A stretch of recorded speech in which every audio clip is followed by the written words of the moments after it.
Cette société de consommation a un slogan ou un emblème. Sinon une injonction. Alors, c'est la société du client roi. Et donc en anglais, ça donne Customer First, Customer Centricity, etc.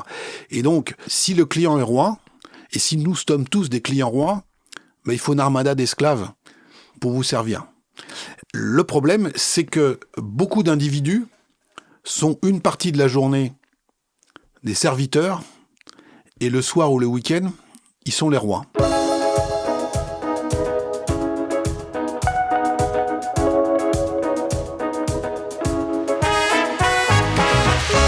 Bonjour à tous, nombreux amis qui nous écoutez, nous avons négocié un petit cap symbolique, 130 000 abonnés. Alors vous me direz pourquoi souligner ce rendez-vous avec notre destin en nombre, 130 000? Bien parce qu'on n'a jamais fait la chose à 10 000, à 50 ou à 100 000. Donc merci à vous d'être avec nous.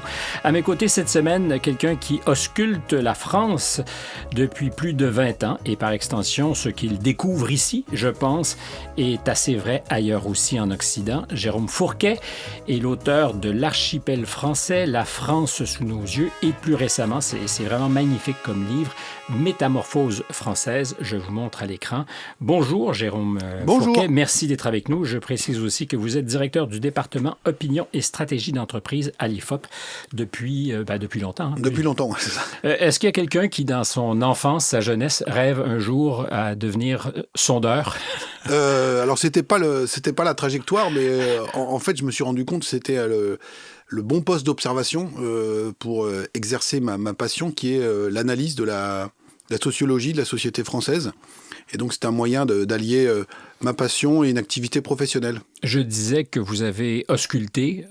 Les gens se révèlent beaucoup. En fait, j'ai, par moment, à distance, quand je vous lis, le sentiment que c'est un exercice quasi psychanalytique, c'est-à-dire que les Français se couchent sur le divan et vous disent tout. Oui. Alors, quand ils sont polis, quand on leur pose des questions, en général, ils nous répondent assez sincèrement. Ensuite, il faut poser les bonnes questions. Donc, si la vitrine un petit peu d'un institut de sondage en matière d'opinion, c'est souvent les comportements politiques, les votes, la cote de confiance du président de la République, du Premier ministre. Du président aux États-Unis, voilà, Premier ministre ailleurs aussi. Exactement. Mais on a essayé justement de rentrer un peu dans la vie, pas forcément intime, encore que, dans la vie de nos concitoyens sur leurs habitudes de consommation, leur mode de déplacement, l'équipement de leur maison, leur rapport au travail, leurs références culturelles, pour essayer d'avoir un peu une espèce de panorama à 360 degrés de cette société française et de ses métamorphoses. Parce que ce qui nous intéresse surtout, c'est d'analyser, de rendre compte au lecteur de l'ampleur et de la vitesse des transformations qui ont touché et modifié la physionomie du pays. Parce qu'il y a quelque chose de clair qui se dessine quand on vous lit, quand on regarde surtout les très beaux graphiques que vous nous présentez dans Métamorphose française, c'est que toutes ces questions qui semblent anodines, périphériques, révèlent davantage que les intentions politiques ou les intentions de vote qui sont très souvent mesurées et de façon, disons-le, souvent imprécise aussi. Oui, et alors, si vous voulez, c'est un peu le dernier étage de la fusée où ce qui se passe en surface, c'est-à-dire ces changements électoraux, ce que nous on appelait le Big Bang électoral. Hein. Donc on rappelle à vos auditeurs la situation française. On a vu surgir quelqu'un comme Emmanuel Macron qui était inconnu du grand public quelques années avant son élection, qui ne s'inscrivait plus dans le sacro-saint clivage gauche-droite, et pour autant il a été élu et réélu. Et les deux grands partis de gouvernement, lors de l'élection présidentielle de 2022, représentés par Valérie Pécresse et Anne Hidalgo, ont fait 6% des voix. Oui, la droite traditionnelle et les socialistes. C'est 6% des voix à l'élection phare de la vie politique française, alors que si on remonte 10 ans en arrière, au premier tour de l'élection présidentielle, François Hollande et Nicolas Sarkozy faisaient encore 56% des voix à deux. Donc on a perdu 50 points de pourcentage en 10 ans. Mais donc, pour essayer de rendre compte de ce Big Bang électoral, il a fallu descendre en profondeur dans tous les étages de la société française et essayer de comprendre cette tectonique des plaques qui, en dernier ressort, avait abouti à ce basculement électoral. Jérôme Fourquet, je disais par extension en présentation, ce que vous constatez ici est probablement aussi déplaçable sur l'échiquier. Ce qui s'est passé aux États-Unis depuis, justement, 2016, il y a presque 10 ans. Tout à fait. Annonce ou annonçait ce qui s'est passé ici. Et j'imagine que si vous sondiez les Américains, quand vous dites aller plus en profondeur, on trouverait plus ou moins les mêmes signes annonciateurs. Effectivement, il y a des parallèles assez intéressants. Vous avez convoqué l'exemple américain, mais à la même période, on a le coup de tonnerre en Grande-Bretagne avec le vote du Brexit. On voit aussi ce qui se passe dans d'autres démocraties européennes.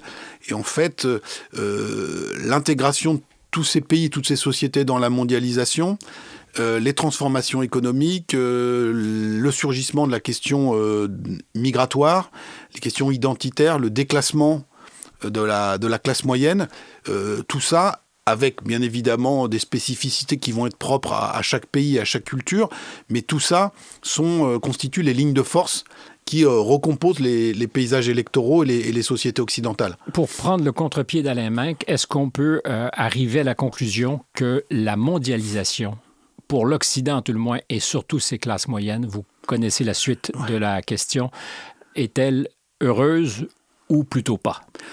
Alors, mais je pense qu'effectivement, Alain Minc parlait de cette mondialisation heureuse.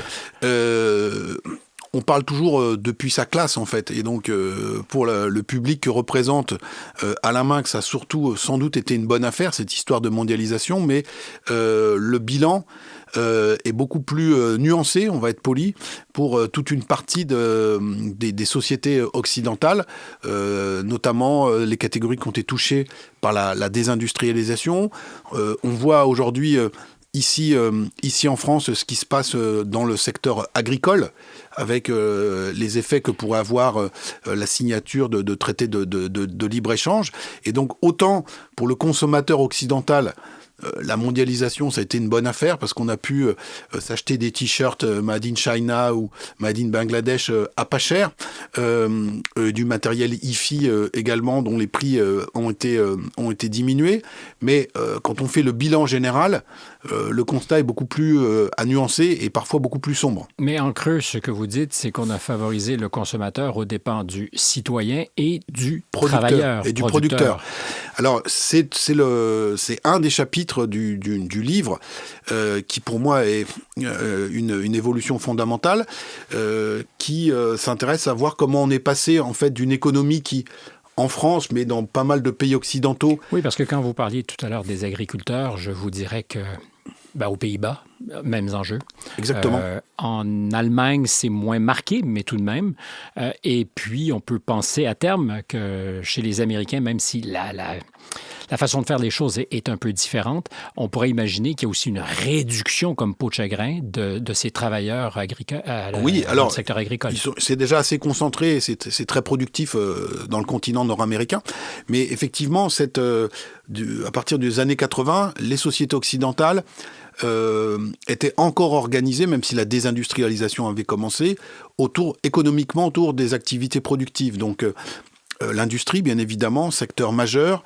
Dans certains pays, plus que dans d'autres, l'agriculture. Et puis, dans certaines régions de certains de ces pays, il restait aussi des activités minières.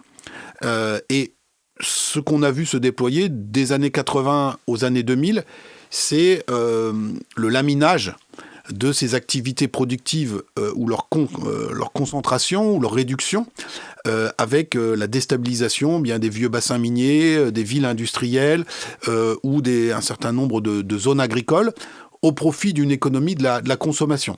Alors, il y a eu du service aussi. Et du service. Et donc, on a eu des gagnants et des perdants dans cette affaire, mais on a vu la grande métamorphose. On voit par exemple comment, dans beaucoup de pays occidentaux, et ce sera le cas aussi en Amérique du Nord, eh bien, d'anciennes zones marquées par la présence des usines, aujourd'hui, se sont reconverties en entrepôts géants, puisque, comme disent certains sociologues qui travaillent sur les catégories populaires, les ouvriers n'ont pas disparu, sauf qu'aujourd'hui, ils ne fabriquent plus des objets, ils les stockent et ils les livrent. Et donc, c'est comment la logistique a pris la place, quelque part, l'entrepôt a pris la place de l'usine et voyez le succès phénoménal, par exemple, d'une enseigne comme Amazon, qui livre 24 heures sur 24 à tout le monde, partout dans le monde, et tout ça en s'appuyant sur un gigantesque logiciel et un réseau d'infrastructures logistiques absolument spectaculaire. Est-ce qu'il y a une question de déclassement symbolique aussi qui s'invite dans la conversation? Parce que c'est une chose d'être ouvrier dans un entrepôt, c'en est une autre que d'être ouvrier spécialisé dans une usine où on fabrique des choses et où, je pense, on peut absolument être fier de son boulot. Oui, bien sûr, vous avez tout à fait raison. Derrière tout ça se loge aussi la question, on va parler comme les marxistes, de la conscience de classe. On appartenait à la classe ouvrière quand on était à la mine, quand on était dans les usines automobiles, ce qu'on appelait les fameux cols bleus. Alors il en reste, vous voyez les grandes grèves dans l'automobile aux États-Unis par exemple, mais c'est parce que justement la présence syndicale et la conscience et le sentiment d'appartenir à une classe sociale et une fierté ouvrière a été maintenu dans ces endroits-là. Quand on passe dans une économie de la consommation et de la logistique, l'influence syndicale recule, les collectifs de travail sont beaucoup plus émiettés, et la conscience de classe et la fierté d'appartenance à un groupe de producteurs disparaît. Regardez, c'est très bien rendu, par exemple, dans les films de Ken Loach, et notamment un qui s'appelait Sorry I Miss You, où on suit les tribulations d'un nouveau un couple qui incarne la nouvelle classe populaire britannique mais occidentale. La femme est auxiliaire de vie et donc elle passe sa journée à aller de patient en patient à domicile pour s'occuper des personnes âgées, des personnes handicapées ou des personnes invalides.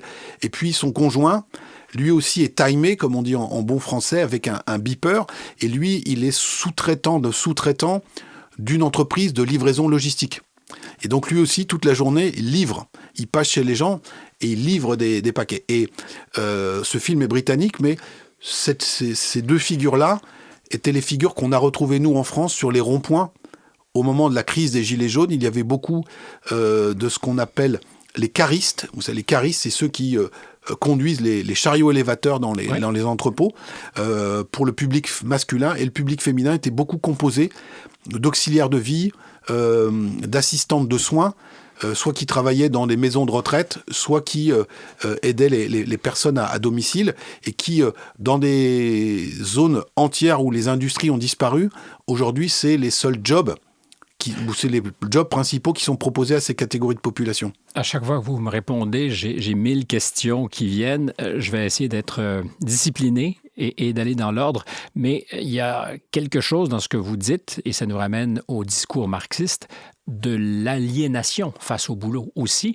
Or, on pensait qu'on se libérait de cette aliénation et qu'au contraire, on serait tous dans cette économie mondialisée, mieux valorisés, plus intelligents, toutes ces choses qui n'arrivent pas finalement. Alors, tout ça est ambivalent, en fait. Et donc, il y a des on va continuer chez les marxistes, des contradictions internes au système.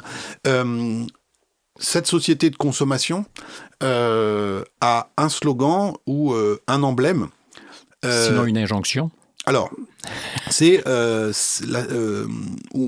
type d'organisation, c'est la société du client roi. Et donc, en anglais, ça donne Customer First, Customer Centricity, etc. Et donc, si le client est roi, et si nous sommes tous des clients rois, il faut une armada d'esclaves pour vous servir. Le problème, c'est que beaucoup d'individus sont une partie de la journée des serviteurs, et le soir ou le week-end, ils sont les rois. Et donc, ça donne des contradictions. Donc, on passe notre temps à naviguer entre les deux pôles et donc des volontés contradictoires. Alors, regardez, je reprends mon exemple du livreur. Le livreur qui, toute la journée, va courir après le temps, qui va se faire rabrouer par les clients parce qu'il est en retard. Eh bien, lui, le week-end ou le soir, quand il rentre chez lui, il est fatigué, il se commande une pizza sur un site de livraison à domicile, et si la pizza n'arrive pas à l'heure, et si elle n'est pas assez chaude, il va le mettre une sale note à son camarade qui lui a amené la pizza. Qui fait le même boulot que lui. Fait le même boulot que lui. Est-ce que c'est dans ce contexte que s'invite l'immigration et particulièrement celle des immigrants non documentés, ce qu'on appelle aussi les illégaux, mais qui, partout, servent très, très bien parce qu'ils sont corvéables, cette ambivalence? Alors effectivement, parce que pour pas assombrir et déprimer trop les auditeurs, le niveau de vie moyen, en tout cas en France, sur 40 ans, a augmenté. La qualité de vie, les biens et services qui sont accessibles sont sans commune mesure. C'est un des bienfaits de la mondialisation. Encore une fois, on a pu s'équiper à pas cher. Il y a sans cesse de nouveaux besoins, de nouveaux services qui sont proposés. Nous sommes en France, nous ne sommes pas aux États-Unis. La protection sociale, alors elle a un coût. On voit comment elle est financée chez nous, mais tout ça aboutit au fait que dans cette société du client roi, avec tous ces nouveaux emplois de services peu qualifiés à forte contrainte, eh bien, il y a toute une partie de la population, même modeste, qui ne veut pas aller vers ce type d'emploi.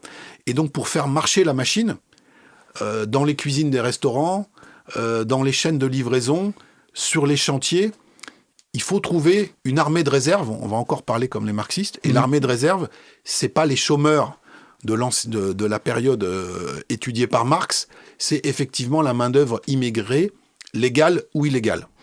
Et il y a un contrat tacite, alors j'apprends rien à personne qui s'intéresse un peu à l'actualité, mais il y aurait donc un contrat tacite entre, pardonnez le mot, mais le grand capital et cette main-d'œuvre qui n'est pas en règle, mais qui sert très, très bien la cause. Donc, un mensonge permanent sur, d'un côté, nous devons être plus rigoureux aux frontières, nous devons faire gaffe, et en même temps, tacitement, l'acceptation de ce que cette main-d'œuvre fait toute la différence. Et je vous ferai pour ajouter à l'exemple le pari qu'aux États-Unis, s'il n'y avait pas eu tant d'illégaux, l'inflation aurait été à des sommets bien supérieurs à ce qu'on a vu depuis 4 ans pour M. Biden.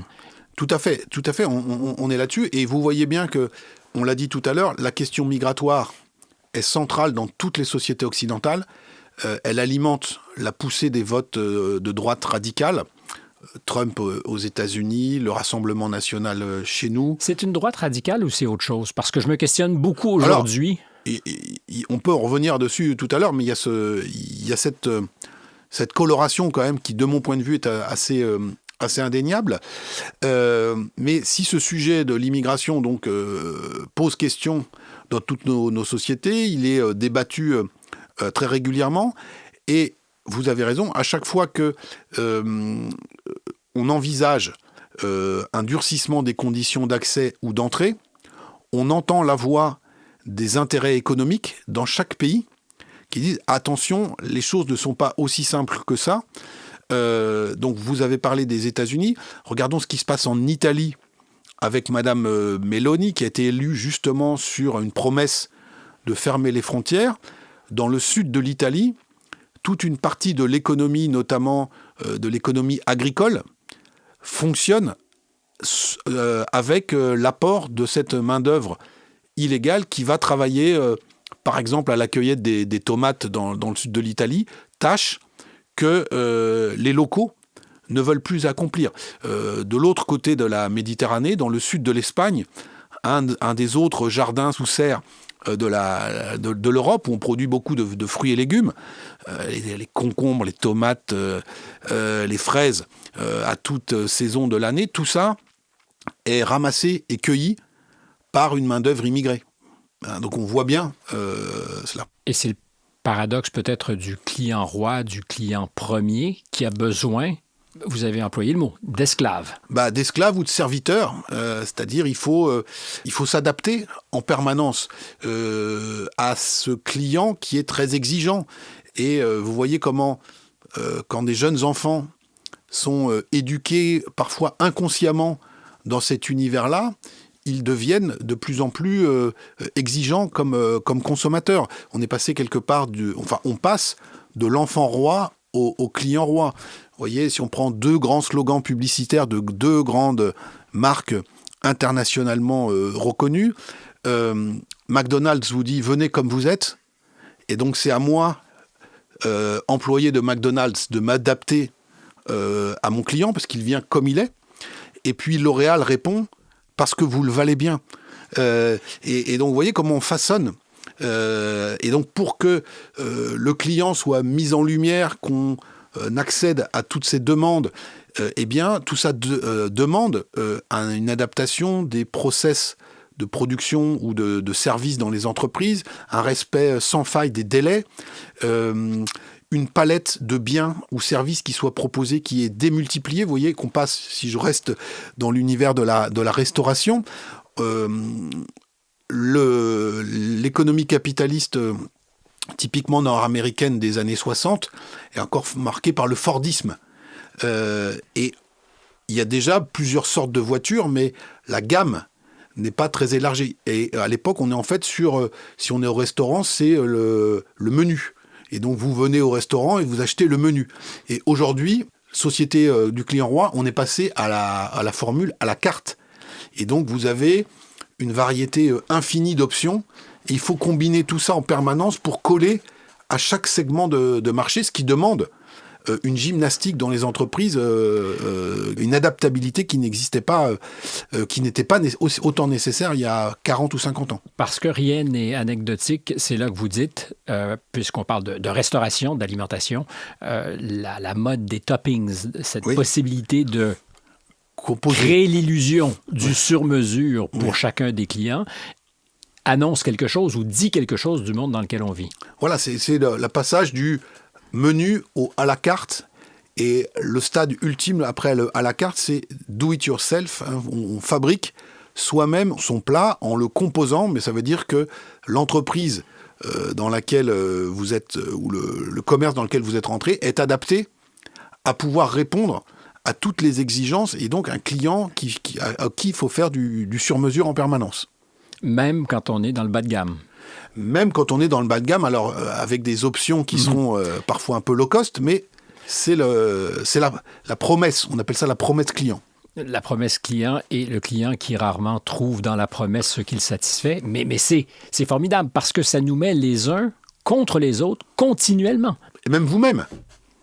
C'est-à-dire qu'en fonction des heures de la journée, vous n'êtes pas toujours du même côté de la barrière. Soit vous êtes le client, soit vous êtes celui qui doit satisfaire aux besoins de ce client. Les desiderata du client, mais c'est formidable parce que ça nous condamne continuellement à vouloir notre revanche sur ce qu'on nous impose dans nos autres fonctions. C'est-à-dire qu'au boulot, on est au service de ce client roi, voilà.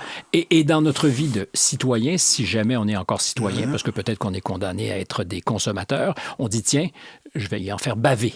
Mais bien sûr, c'est ce que je vous disais tout à l'heure, le livreur qui rentre le soir chez lui, qui va mettre une sale note à un autre livreur si la pizza n'est pas arrivée assez tôt.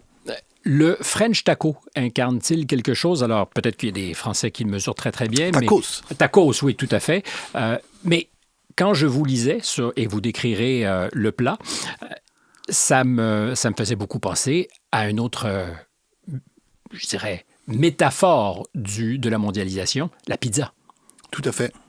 Tout à fait. Mais là, on est peut-être un cran encore au-dessus. Alors, le French tacos, en bon français, donc, comme son nom l'indique, c'est un plat d'origine Tex-Mex qui a été revisité dans une banlieue française. Il y a un débat sur savoir si c'est Lyon ou Grenoble. Et revu par des jeunes issus de l'immigration maghrébine. Donc, on a changé la nature des viandes. La galette de maïs est devenue galette de blé. On a mis différentes sauces. Vous pouvez y mettre toutes les sortes de viandes que vous voulez. Et puis, hommage à la région d'adoption, la région Rhône-Alpes, on a ajouté la sauce fromagère. Et donc, on a une espèce de bombe calorique. Voilà. Donc, c'est le French tacos. Donc, c'est un plat qui est totalement reconditionné, repensé et qui incarne, si vous voulez, à la fois la mondialisation, mais aussi l'hybridation des différentes couches culturelles. Et ça se voit très clairement dans la gastronomie. Vous savez, on parle de la world food. Partout où vous allez dans le monde, on peut aujourd'hui manger du guacamole, des nems, des sushis, une pizza. Et tout ça au même repas, d'ailleurs. Et tout ça au même repas. Et alors là, c'est le fin du fin, c'est dans le même plat. C'est-à-dire que donc on a le French tacos. Et alors, autre illustration d'un phénomène, alors qui ne parlera peut-être pas, ou peut-être au contraire aux Canadiens qui qui nous écoutent. Mais on est écouté partout. Vous savez, c'est la mondialisation. Voilà. Aujourd'hui, on enregistre à Paris, on est écouté à Paris, à Bruxelles et puis peut-être aussi à Montréal. Comment la société française s'est fortement américanisée, puisque ce French tacos, donc c'est Tex-Mex, mais il a donné naissance, ce plat, à une chaîne de restauration rapide qui s'appelle O''Tacos, qui reprend exactement les mêmes codes que McDonald's. Et donc on voit que les formats de distribution et de commercialisation, l'organisation du restaurant, même la charte graphique, tout ça porte la marque de McDo. Et puis le plat, quant à lui, est une hybridation, un peu comme les pizzas qu'on trouve aujourd'hui. Alors la pizza hawaïenne avec de l'ananas et du poulet, les pizzas au camembert en Normandie. Et petit clin d'œil, il paraît que les Français consomment par habitant plus de pizza chaque année que les Italiens. Donc on voit comment... c'est sans doute pas la même pizza. C'est sans doute pas la même pizza, mais dans ce cas-ci, la pizza n'est que le vaisseau. C'est-à-dire qu'il permet d'incarner toutes les versions de nos fantaisies gastronomiques et devient, je le disais, un peu la métaphore de la mondialisation. Est-ce qu'on est ce qu'on mange? Oui, je pense. Vous savez, il y a une phrase en allemand qui dit ça, qui dit « Der Mann isst, was er isst », puisqu'il y a un jeu de mots en allemand, donc l'homme est ce qu'il mange. Et je pense que c'est assez vrai, en fait. C'est ce que disait Natacha Polony à ce micro il y a quelques semaines. Ah ben écoutez, très bien.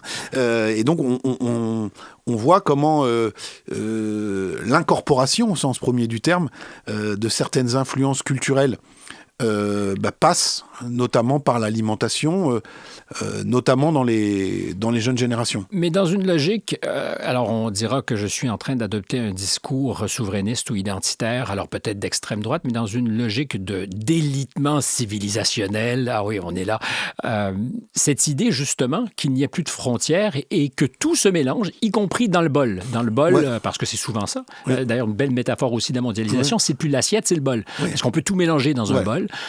Est-ce qu'il n'y a pas une perte nette de ce que serait le rêve de la mondialisation, c'est-à-dire de fréquenter des cultures distinctes et qui sont exotiques parce que justement distinctes? Alors, et non pas tout mélanger. N'allons pas trop vite en besogne.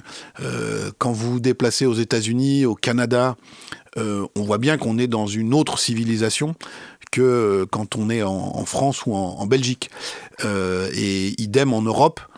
Entre les différents pays européens, on va continuer, et c'est heureux, de constater qu'il y a des différences d'habitudes, de pratiques, et même la pizza, par exemple, ne va pas forcément être la même. Je me suis laissé dire que la recette du Coca-Cola pouvait varier aussi d'un pays à l'autre. C'est pas forcément le même sucre qui va être... C'est vrai qu'aux États-Unis, la version mexicaine, qui est faite justement différemment de la recette américaine, elle est très convoitée, c'est même plus cher. Ouais. Donc on a quand même ces différences, mais jamais sans doute la globalisation n'avait été portée à un tel niveau. Et vous avez raison, l'univers de l'alimentation est un magnifique terrain d'observation de ce croisement, de ces hybridations, de la superposition de ces couches culturelles, avec parfois des choses qui sont assez déroutantes. La société française, comme d'autres sociétés occidentales, c'est éprise de l'alimentation japonaise. À partir des années 90-2000, c'était la mode des sushis. On a ouvert énormément de restaurants à sushis en France. Et les puristes vous disent que les produits qui sont servis, notamment ces fameuses brochettes avec du fromage qui fond dans l'assiette, on ne les rencontrerait jamais au pays du soleil levant. Et donc là aussi, comme le tacos, on a des produits qui sortent comme ça, complètement hors sol. Ce que j'appelle moi la France hydroponique. Et alors l'hydroponie, on parlait des serres du sud de l'Espagne tout à l'heure. L'hydroponie, c'est la technique agricole qui fait que on peut faire pousser des végétaux hors sol, souvent dans des serres, sur un substrat complètement inerte, du sable, de la laine de roche. Et le seul élément qu'on fait circuler, c'est une solution liquide dans laquelle il y a suffisamment de nutriments pour que la plante puisse se développer. Le résultat de tout ça, c'est qu'on peut produire toute l'année.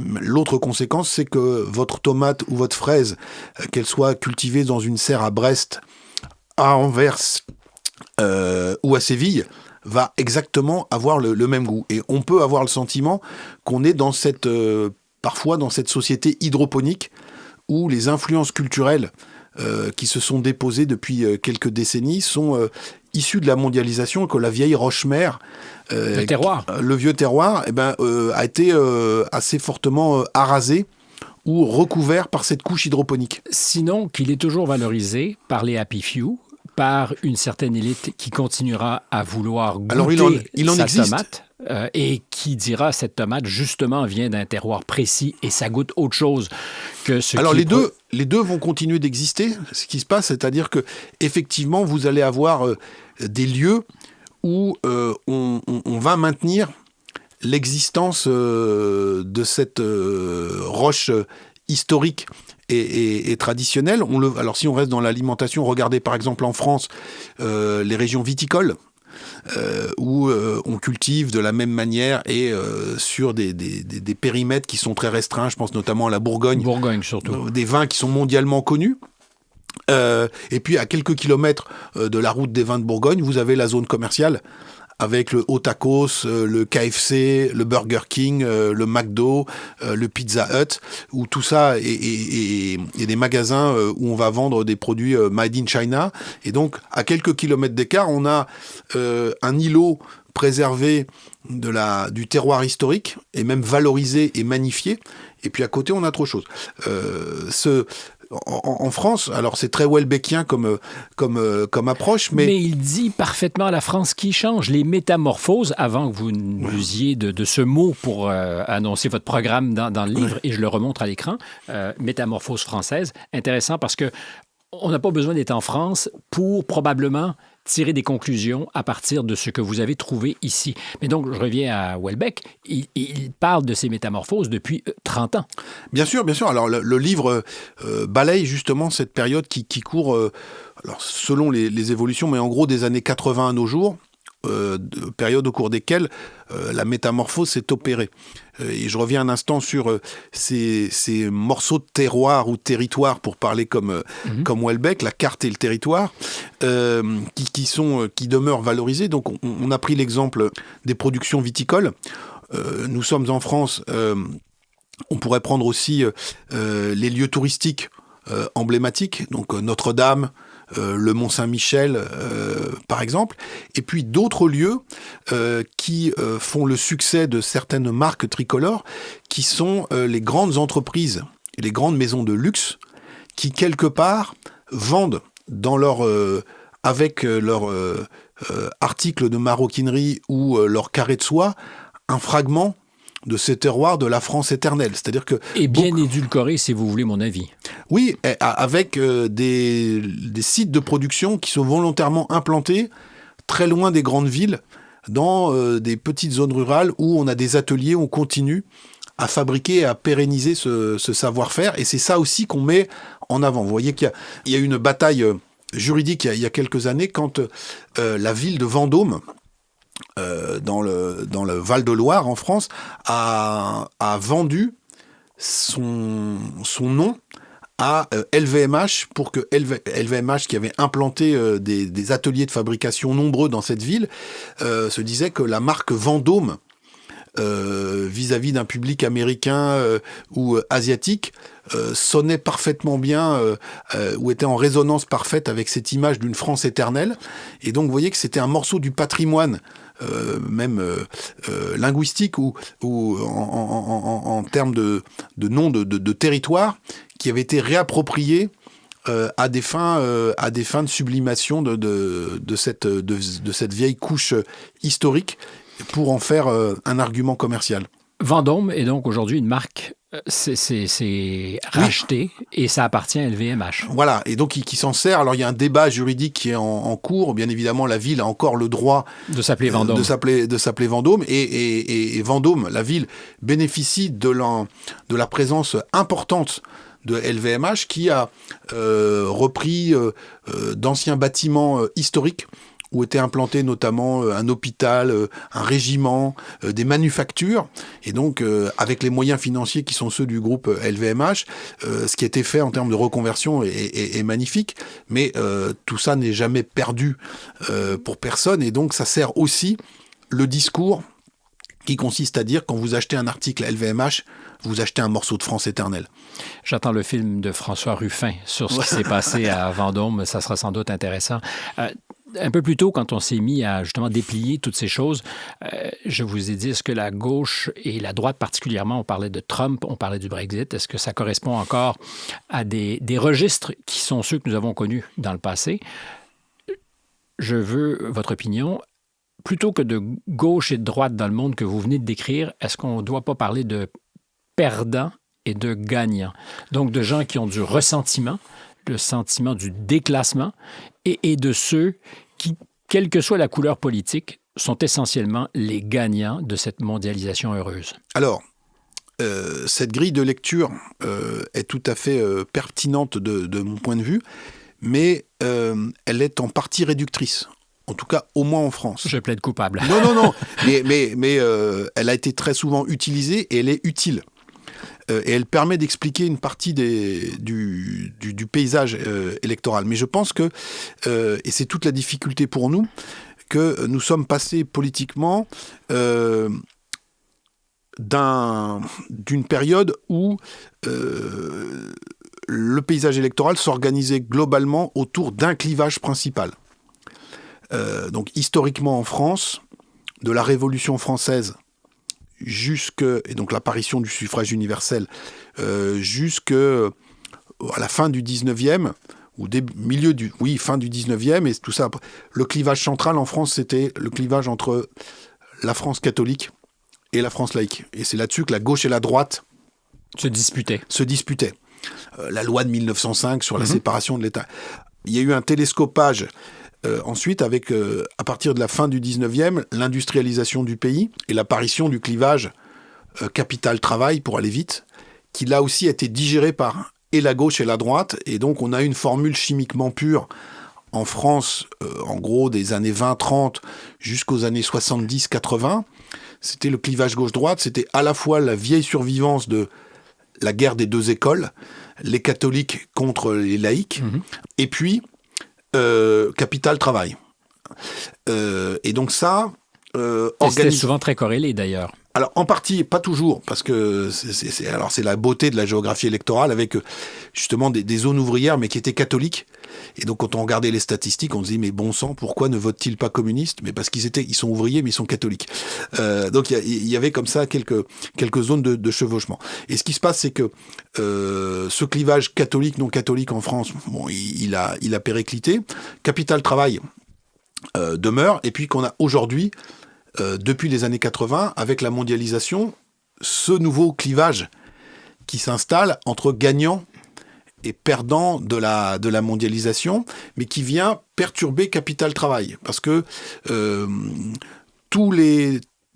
qui étaient du côté du capital ne sont pas forcément des gagnants, et tous ceux qui étaient du côté du travail ne sont pas forcément les perdants du système.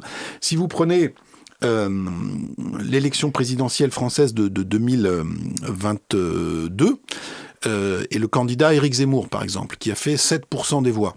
Quand vous regardez son discours, donc il parle beaucoup de la mondialisation, il parle de l'islamisation du pays, donc et de l'immigration. Mais quand vous regardez la carte électorale des gens qui ont voté pour Éric Zemmour, on voit que c'est une France qui se porte économiquement plutôt bien. À Paris, c'est les beaux quartiers du 16e arrondissement.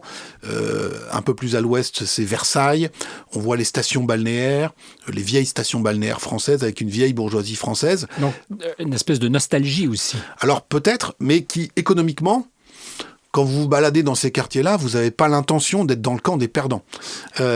Alors, ils peuvent se dire ensuite qu'ils sont perdants culturels. C'est-à-dire qu'ils ne retrouvent plus la France qu'ils ont aimée, etc., etc. Et inversement, on peut avoir des zones qui ne sont pas forcément très, très favorisées et qui n'ont pas forcément voté en faveur des partis les plus contestataires. Donc ce clivage, il fonctionne, mais il ne peut pas être plaqué. Exactement. Si on prend le cas des États-Unis et de Trump, qui moi m'intéresse beaucoup, parce que la question qui comme on est inconsciemment un peu dans l'orbite des États-Unis, à chaque fois. Je pense que c'est pas inconscient, je pense qu'on le sait très bien. On se dit, est-ce que tout ça ne veut pas arriver chez nous ?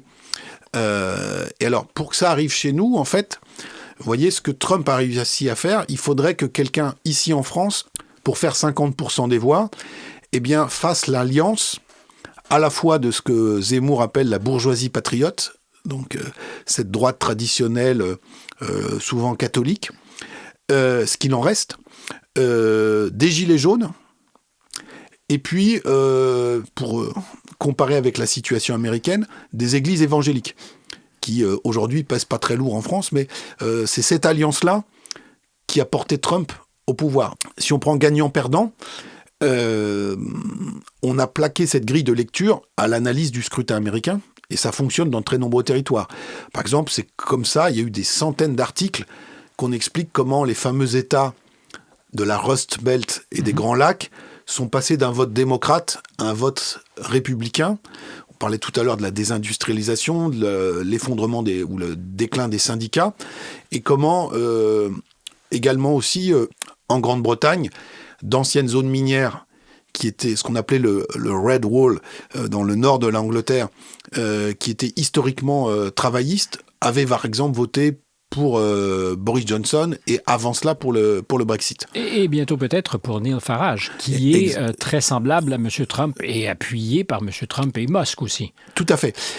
Mais donc cette réalité est incontestable. Sauf que quand on regarde la sociologie des électeurs de Trump, Trump a obtenu le soutien de ces États et de ces électeurs-là, mais il a continué de bénéficier du soutien traditionnel de l'électorat américain républicain aisé, des avocats, des financiers qui sont à plus de 150 000 $ de revenus annuels et qui, en bons républicains, trouvent que l'État fédéral en fait trop, qu'il paye beaucoup trop d'impôts et qu'il faut déréguler tout ça. Et donc et eux, ils ne sont pas des perdants de la mondialisation. Ils en bénéficient puisqu'ils se fournissent en biens de consommation à moindre prix. Financièrement, les choses vont très bien. Et pour autant, ils ont voté pour Trump. Vous parlez, c'est une image qui renvoie à la sédimentation de la couche Yankee en France, qui est agissante depuis très longtemps, parce que cette couche Yankee, elle ne s'est pas inventée dans les dernières années. Ça nous ramène peut-être même à Elvis Presley, c'est-à-dire au lendemain de la Deuxième Guerre mondiale. Au Jeep des GIs, avec leur Coca-Cola et leur chewing-gum. Chewing-gum, et voilà. Qu'est-ce que le facteur Trump ajoute à cette sédimentation dans le registre politique depuis 8 ans? Alors, je ne suis pas sûr que Trump ait fait beaucoup d'émules ici en France. Parce que pour le coup, là, c'est... Autant je montre comment, comme une éponge, la société française a absorbé différentes strates d'influence culturelle américaine. Autant là, politiquement, le phénomène Trump, il est difficilement importable ou transposable en France tel quel. Sur la question des migrants, sur la question de la sécurité, en France, on pourrait dire qu'on avait un temps d'avance sur Trump, pour le coup, parce qu'on n'a pas, avec la famille Le Pen, on n'a pas attendu Trump pour avoir des discours... Non, et si un personnage historiquement qui annonce Trump, c'est peut-être Jean-Marie Le Pen par les outrances. Voilà. Puis je dis souvent aussi, il y a Beppe Grillo en Italie, oui, tout à fait. Dans la méthode, si c'est pas la sienne, c'est celle de son parti. Ouais. On est très très près de ce que Trump a mis en place avec Steve Bannon. Mais donc Trump... je vois pas les avatars de Trump ici en France. En revanche, il faut regarder, il faut observer si dans les mois et les années qui viennent, nous n'allons pas avoir des émules d'Elon Musk ici en France, notamment dans une partie des milieux d'affaires français ou les milieux économiques qui se disent il faut déréguler. on est dans une compétition économique mondiale et en France, le poids et le coût de l'administration, de la bureaucratisation est insupportable et il faut déréguler. Il faut, comme Milei en Argentine, peut-être sortir la tronçonneuse pour à un moment couper les branches. Mais Jérôme, ça n'arrivera jamais. Ça fait 6 semaines, comme vous. Je dis 6 semaines, j'aurais pu dire 2 ans, que je regarde le débat sur la réforme des retraites et je me dis, si la France faisait autant qu'elle parle, ça serait une hyperpuissance. Ouais. Alors, je ne vous dis pas que ça va arriver, mais vous me disiez l'influence. Et donc qu'on ait des gens qui se revendiquent ou qui s'inspirent de ce discours-là, on voit depuis quelques semaines comment le positionnement de Musk, plus que celui de Trump, suscite, et avec ce qui se passe aussi en Argentine, un certain intérêt dans certains milieux français. Donc je ne dis pas qu'il y a une révolution culturelle en marche en France, mais vous m'interrogez sur l'influence que peuvent avoir le discours trumpiste ou ceux de ses lieutenants. Ça m'intéresse aussi sur la manière, parce que ce que je découvre, c'est depuis 8 ans, comme observateur de la scène américaine, c'est que justement les outrances, justement les coups de gueule, justement cette idée d'être là où personne ne l'attendait, c'est de moins en moins vrai, et d'avoir des audaces que l'on disait plus que dangereuses pour les politiques, contre-productives.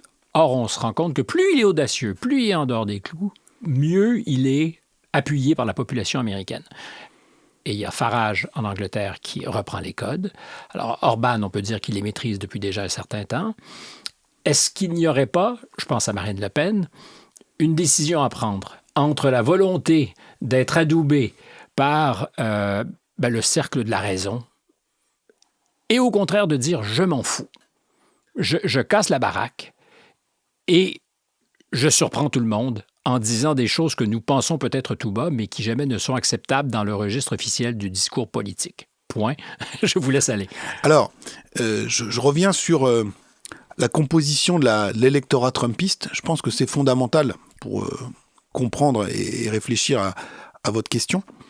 Une des différences majeures que je vois entre les États-Unis et la France sur le plan politique, c'est le fait que les États-Unis, compte tenu de leur culture politique et de leur mode de scrutin et du financement des campagnes, ne sont jamais sortis du bipartisme. Vrai. Et donc, le dilemme stratégique qui se pose pour Marine Le Pen, que vous avez pointé, ne se pose pas dans les mêmes termes pour Trump. Parce qu'il faut fédérer des forces politiques qui ne sont pas celles de son parti. Voilà. Alors que Trump, vous voyez que son aventure, c'est une aventure politique, il ne l'a pas menée en candidat libre. Il a d'abord pris d'assaut la machine électorale républicaine, et c'est de l'intérieur ensuite qu'il a mené sa campagne. Ce qui lui permet de capitaliser sur toutes ces outrances en allant chercher un électorat anciennement démocrate ou des personnes qui s'étaient désintéressées de la politique, et par ces outrances, il les ramène au vote et il les ramène à lui, sans pour autant perdre toute une partie de la base électorale traditionnelle républicaine qui, elle, est intégrée dans le jeu. On parlait tout à l'heure de cette bourgeoisie américaine républicaine qui, même en se bouchant le nez, continue de voter républicain, et donc Trump, mais qui va mêler du coup ses voix avec tous les hors-systèmes que Trump a été capable d'aller chercher. Mais il peut le faire parce que il a la marque du Parti républicain accolée à sa propre. En fait, c'est la fusion de deux marques, c'est-à-dire la marque traditionnelle du Parti républicain qui vous amène une certaine clientèle, plus sa marque personnelle qui permet de faire l'appoint et de construire cette coalition gagnante. Je me pose la question parce qu'une chose que fait Trump, et je ne sais pas si c'est trop transgressif dans le contexte européen, sinon même ailleurs dans le monde, c'est qu'il parle à ses électeurs toujours au deuxième degré. C'est-à-dire que tous ceux qui mordent à l'hameçon du premier degré de ce qu'il dit se tournent en ridicule parce que les électeurs disent « Mais non, évidemment, il n'était pas sérieux. Quand il dit 24 heures pour régler le conflit en Ukraine, il n'y a personne qui, parmi ses électeurs, pense que ça se fera en un claquement de doigts. Sinon que partout dans les médias, on va lui dire « Ah, M. Trump va régler ça en 24 heures » avec un peu d'ironie. Mais cette ironie, elle fait rire ceux qui en use. C'est-à-dire que les électeurs américains, je pense, mais c'est vrai sur ses recettes pendant la COVID, qui étaient plus qu'improbables, et ça lui était évidemment reproché, mais ces électeurs savaient qu'il était toujours en clin d'œil au deuxième degré. Est-ce que vous me suivez? Oui. Alors, je pense que là, on peut aborder deux notions importantes, deux clés du succès de Trump, mais aussi de candidats comme Marine Le Pen ici en France, par exemple. La première, c'est ce que j'appelle l'empathie de point de vue. C'est-à-dire qu'un électeur aujourd'hui, sans doute peut-être plus encore aux États-Unis qu'en France, pour fixer son choix électoral, alors il y en a qui sont de père en fils toujours dans la même écurie, mais beaucoup aujourd'hui regardent, eh bien pour fixer son choix électoral, il va d'abord, cet électeur, observer le candidat ou le parti et voir quel est le diagnostic qui est posé par ce candidat ou ce parti sur l'état du pays. Et le premier niveau d'analyse, la première étape, c'est d'essayer de voir si le diagnostic qui est porté par ce parti, ce candidat, correspond à ce que moi, je vois depuis ma fenêtre. Et ce que je ressens. Est-ce qu'il est dans le vrai, est-ce qu'il est dans le réel, ou est-ce qu'il est hors sol? Est-ce que les problèmes... Hydroponique. Voilà. Est-ce que les problèmes qu'il met à l'agenda sont les miens? Question subsidiaire, est-ce que en bon français, la big picture que ce candidat dresse de l'Amérique idéale ou de l'Amérique que je veux faire advenir, ou de la France telle que je la vois, est-ce que moi et les miens, on est sur la photo? Et ça, si vous arrivez à créer ça, si le candidat arrive à créer ça, vous suscitez ce qu'on peut appeler l'empathie de point de vue, qui vous donne un lien très fort avec cet électorat. Dans un deuxième temps, il sera toujours temps de venir étudier les propositions concrètes du candidat. Mais déjà, vous avez les soubassements, les fondations de la maison qui sont très solides. Et même si on se dit, bien sûr, construire un mur sur toute la frontière mexicaine, c'est compliqué. Bien sûr, l'Ukraine en 24 heures. Mais il parle de nous, il nous a calculé, comme disent les jeunes, et ça n'a pas de prix. Mais dans le calcul, il y a aussi une espèce de complicité entre initiés. C'est là que je voulais aller. C'est-à-dire ce politique qui dit, entre nous, on se comprend. Les autres là, qui parlent, qui ont une langue de bois, ils sont déclassés parce que justement, je suis cash avec vous. Je vous fais des gags et vous comprenez. Oui, alors il y a ça, mais il y a à côté de cette empathie de point de vue, le deuxième terme, alors qui est un peu savant, qu'on va appeler homologie de situation, c'est-à-dire l'électeur va aussi regarder comment le système politique et médiatique se comporte avec les différents candidats. Et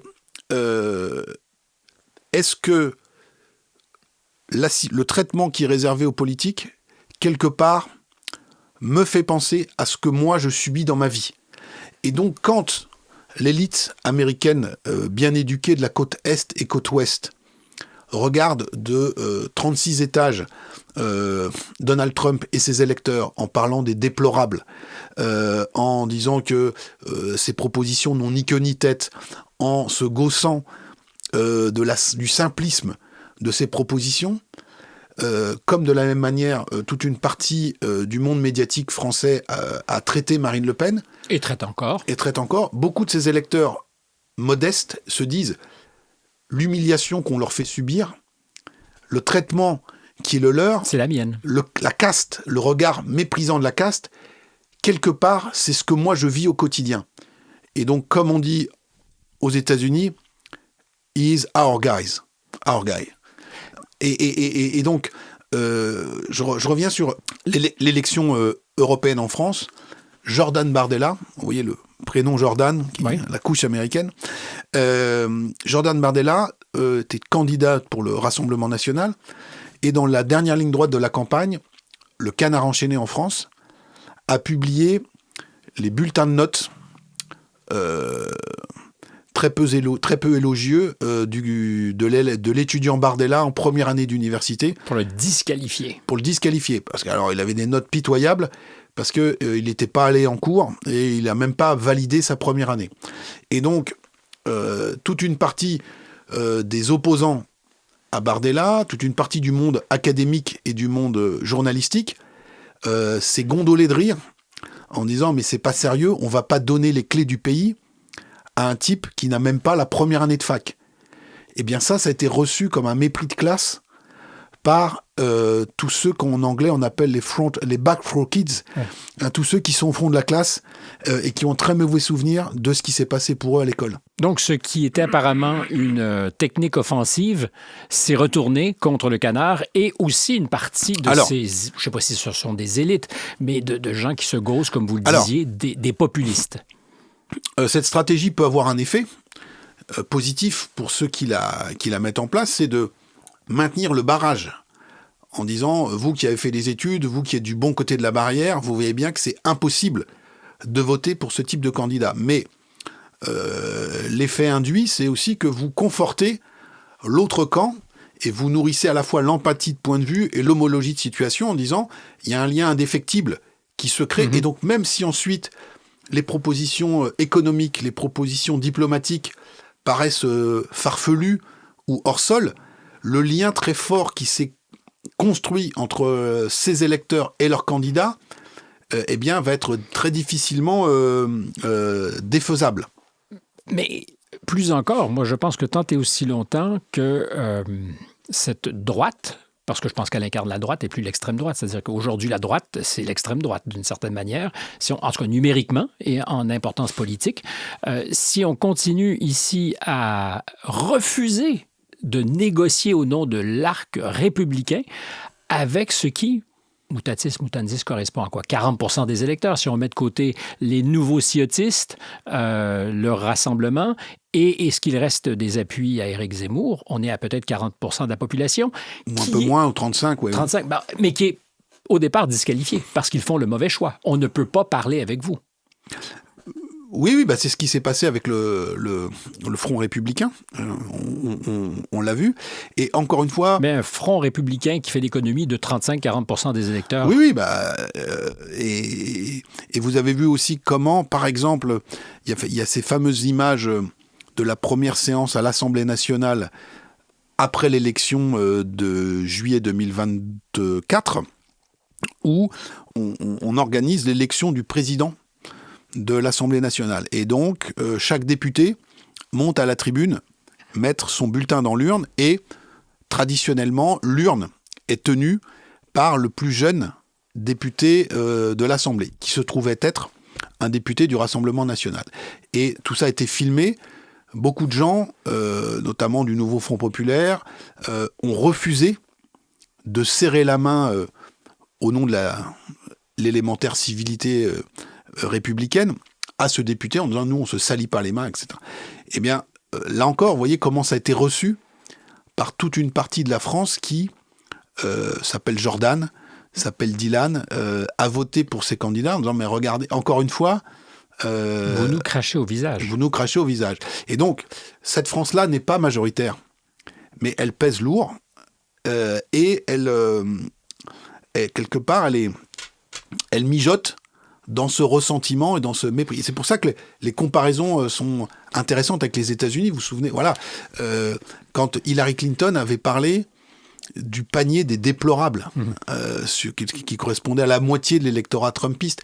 Et donc, quand vous disiez tout à l'heure que Trump faisait des blagues ou des jeux de mots du second degré, pour parler comme les politologues américains, il y a aussi ce qu'ils appellent le whistlet effect, c'est-à-dire ce sifflet à infrason utilisé par les maîtres chiens. Effect, ouais. Excusez-moi, whistle effect, en disant il y a ce que je dis et puis il y a le sous-texte.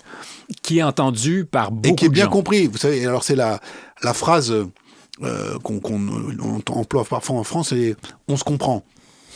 Vous savez, c'est « on se comprend ». Donc c'est sous-entendu, voilà. Et donc, Trump, avec toutes ses outrances, suscitant le mépris de ses élites, quelque part, il joue là-dessus. C'est-à-dire qu'il dit « mais regardez, en me caricaturant comme un beauf, comme un plouc, eh bien, c'est votre situation, c'est vous-même. » Qui creusez votre tombe aussi.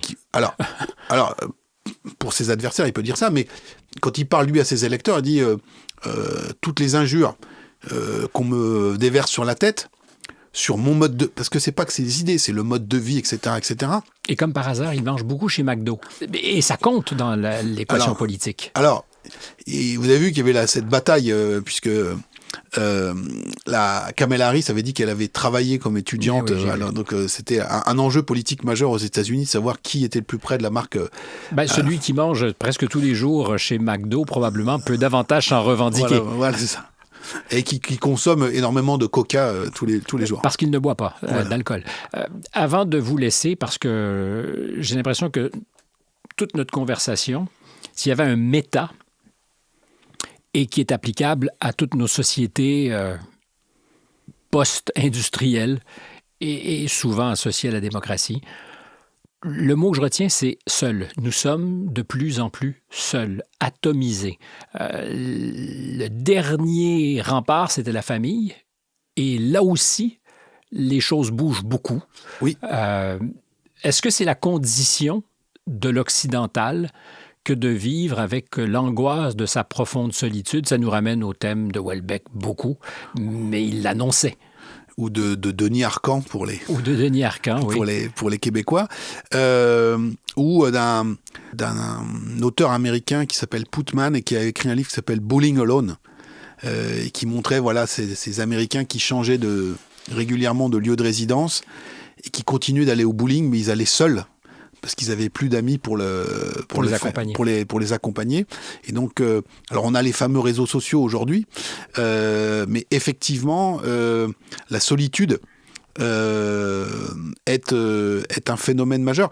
Vous savez qu'on a réfléchi à la création d'un ministère de la solitude, pour essayer de trouver des réponses, parce que ça devient un sujet de société majeur. Je nous souhaite qu'il n'y ait jamais de ministère de la solitude parce que ça va simplement davantage creuser le fossé. Voilà, c'est tout à fait. Mais continuez sur la solitude. Non, ouais, on le voit. Mais c'est parce que ça conditionne notre... alors, si on dit solitude, il y a absence de solidarité. Tous les pactes politiques, ou à peu près, absence. Diminution? Alors, la solidarité peut encore exister. On le voit, elle se manifeste dans différents moments. On a un tissu associatif en France qui est encore assez développé, mais c'est plus une solitude au quotidien. Vous voyez que... Alors, c'est encore plus poussé aux États-Unis qu'en France, mais aujourd'hui, 25% des familles avec enfants en France, c'est des familles monoparentales. Donc, c'est souvent la maman qui est seule. 1 sur 4. Oui, qu'on appelle en bon français les mamans solo. Un néologisme. Moi, je parle dans le livre, ça m'a beaucoup marqué l'évolution aussi des rites funéraires, où on est passé de 1% de crémation en 1980 à 43% aujourd'hui des obsèques en France qui donnent lieu à une crémation. Alors c'est à la fois l'effondrement de la vieille matrice catholique, mais c'est aussi, pour tirer le fil de la solitude, l'illustration, la conséquence ultime des désaffiliations familiales qui se sont opérées avec des gens qui sont partis de leur région natale, soit pour travailler, soit pour passer leur retraite, et puis qui, au moment de leur décès, se disent « mais je vais pas retourner me faire enterrer à côté de mes ancêtres parce que c'est à 500 km de là où je vis maintenant, et puis si je me fais enterrer là où j'ai fini mes jours, ben, personne ne viendra me voir parce que mes propres enfants n'habitent plus ici. » Et donc même, vous voyez, dans les jusqu'au bout. Choix funéraires, et donc partir en fumée, ne pas laisser de traces. Et donc, je pense, sans jeu de mots, c'est assez profond aussi comme transformation, et ça dit énormément de ces grandes bascules. Parce que on pourrait nous dire, les sociétés occidentales, elles se sont déjà beaucoup transformées. La révolution industrielle, les 30 glorieuses. Et c'est vrai, moi, je ne défends pas le point de vue qu'on avait une société qui était totalement figée. Mais vous voyez que sur la composition des familles, les rites funéraires, le rapport au corps, j'ai tout un développement sur le tatouage, par exemple. Tout ça, je veux dire, le soubassement anthropologique était resté totalement indemne et non modifié sur la longue durée. Et là, en l'espace de 40 ans, la crémation s'est imposée dans les rites funéraires, le nombre de familles monoparentales a explosé, et on a, et alors je ne dis pas que c'est bien ou que c'est mal, hein, on a plus de 20% de la population adulte qui est tatouée, alors que c'était impensable au sens premier du terme, c'est-à-dire ça nous venait même pas à l'esprit il y a 40 ou 50 ans.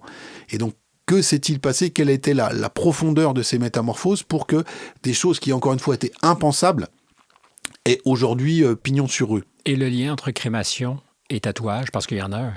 C'est l'individualisation et aussi le changement très profond du rapport au corps. C'est-à-dire que le corps vous appartient pleinement, c'est-à-dire que vous pouvez le marquer ou le scarifier, et à la fin des fins, eh bien, vous décidez aussi de le faire disparaître. Mais c'est encore plus profond que ça, puisqu'aujourd'hui, on sait qu'on peut le transformer radicalement, on peut transitionner d'un corps d'homme à un corps de femme, si tant est que ça soit possible, parce qu'il n'y a pas encore d'hommes qui ont d'utérus.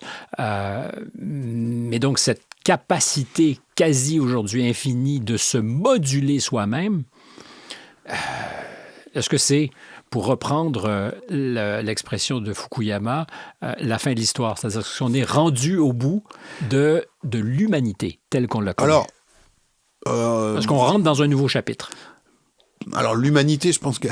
Non, mais qui sera autre, en fait. Mais alors, je pense, si on parle de processus, que là, on est sans doute au terme d'un processus qui a commencé en France avec les Lumières, c'est-à-dire l'autonomisation de l'individu et comment cet individu contemporain, il s'arrache des appartenances religieuses, philosophiques, familiales, politiques, régionales, et comment il devient cette particule élémentaire, pour reprendre le terme d'un livre le titre d'un livre de Houellebecq, et jusque dans ses choix finaux, la fin de vie, débat en France, les rites funéraires, le transhumanisme. Alors, on est sur des toutes petites franges de la population, mais de manière beaucoup plus massive. Par exemple, cette question du tatouage ou autre nous montre que après s'être affranchi de la religion, de l'appartenance de classe,